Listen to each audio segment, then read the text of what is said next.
Hey, if you want to open hidden modes on your Pixel 7 Pro, like the recovery mode, fast boot mode, or for example the rescue mode, all you have to do is just to click and hold the power button to bring the power menu and then tap to restart. And when the screen goes black, we have to click and hold the volume down button. And keep holding until the fast boot mode appears. It will take around few seconds, and there we go, here we are. So right now, if you want to enter for this additional modes, you have to use these volume buttons. So volume up to switch, we've got power off.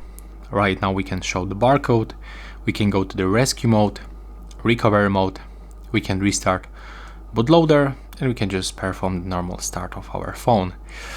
And yeah, let's click on the start because I just want to restart my phone. And if you have any issues with your device, you can take a look for my YouTube channel where I'm going to show you how to exit or open all of these modes.